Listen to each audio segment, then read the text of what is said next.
Hello, ladies and gentlemen. I hope you're all having a great and wonderful day. And I think this is probably one of the most disgusting and diabolical things that I think that we've ever had in terms of the left going completely insane. Now, we all know that the left have been melting down, crying over some of the things that's been going on, but these people, this guy here, is part of the worst of the bunch. We have a lot of things that's going on with the far left, but we have to understand that there's a certain place in time where your insanity should not be invoked, and this is the issue. So we have this here that says, Minnesota dad kills his wife, ex, and 2 children as his chilling social media posts are revealed.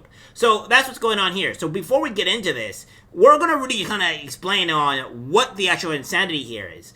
Like, the man here is lost his ever bloody mind, and I think that the mainstream media, the far left, like all these people, have a lot to blame on how these people are completely losing their minds and committing these horrible and terrible crimes. And I think that the media should be held accountable because they were the ones that's been spouting lies and nonsense, and this is the cause of it.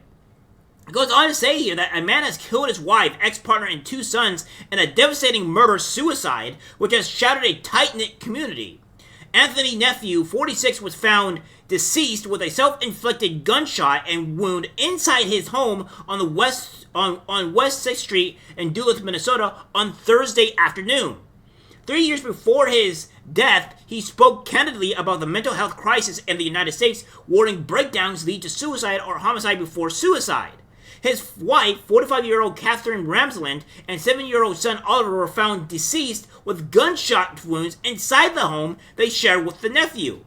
Earlier, police had a grim discovery inside the home of nephew's ex, Aaron Aberson, less than 1 mile away. Now, we're going to show you exactly on how deranged and demented this individual is here, because obviously I don't think people really understand the full gravity of the actual situation. So, this man here has gone on to Facebook and said, Anthony Nephew says, yes, the Republican answer to domestic violence. Mail it harder for the women to leave. Gilead, here we come. I have no idea what the bloody hell that means, but okay, we'll just go with your insanity here. And that's what's going on. But again, we have more insanity that's coming on from the far left, and what we have.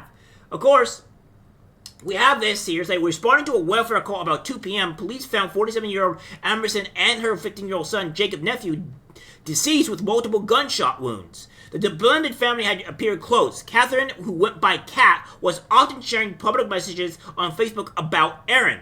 She described Aaron as her son's brother's mom and said she was his best baker, sharing snaps of Aaron's baked goods and videos of little Oliver asking for them. He was such a sweet little boy, one neighbor said, describing Oliver. Goes on to say, Catherine always gushed out about nephew, describing him as elite when wishing him a happy Father's Day recently. The pair celebrated their 10th wedding anniversary last month. Nephew, meanwhile, appears to have descended into somewhat of a conspiracy theorist in recent months, discussing aliens and harnessing the power of the center of the galaxy in bizarre social media rants. Yeah, that's pretty insane if you ask me. Goes on to say that life is just a fantasy of your own construction drawn from the bladders of your own experiential reality, he just said last month. Goes on to say he also appeared increasingly concerned about the prospect of a Trump-led government. My mental health and the world can no longer peacefully coexist, and a lot of the reason is religion, he said in July. I am terrified of religious zealots inflicting their misguided beliefs on me and my family. I have intrusive thoughts of being burned at the stake as a witch or crucified on a burning cross. Having people actually believe that I or my child or Satan or the Antichrist or whatever their favorite color boogeyman they are afraid of are this week. That's what he said. I'm sorry that some of these things I'm saying is insane, but that's just what this man is going on about. He also accused Republicans of making it harder for women to leave domestic violence relationships, writing Gilead, here we come. Gilead is an apparent reference to The Handmaid's Tale, a dystopian republic which overthrew the United States and stripped away women's rights.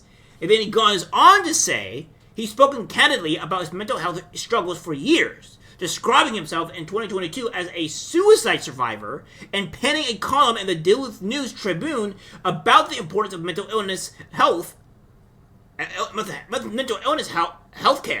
mental health in this country is stigmatized, ignored, or treated as a burden for the individual to bear alone, with little help and less understanding, he wrote. Well, that I can actually agree with him in that regard.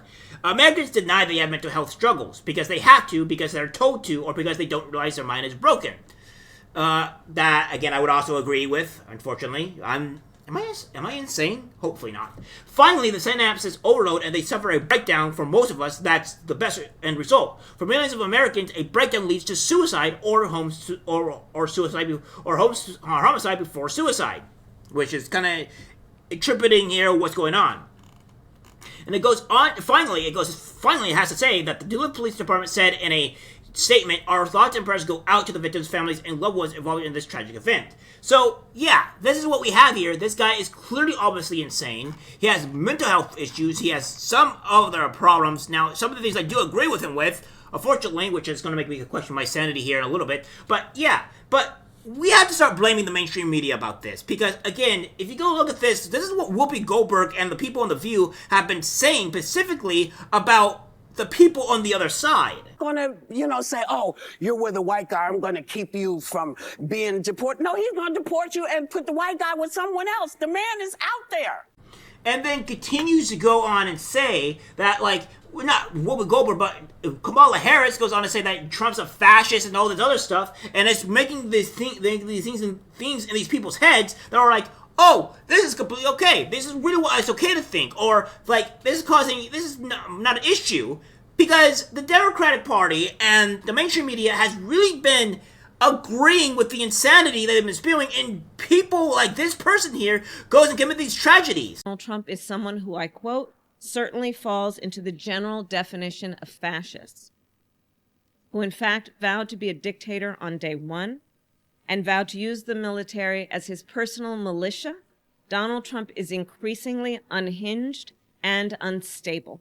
So when you end up having the media, the vice president and the president, too, by Joe Biden, going out and saying these things are Republicans are garbage and stuff like that, you're really going to get these mentally insane people reacting and thinking horribly that things are just not true.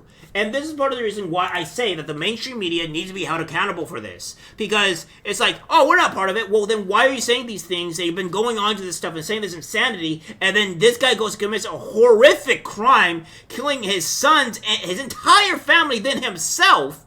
What is going on here? And this is immediately after the election.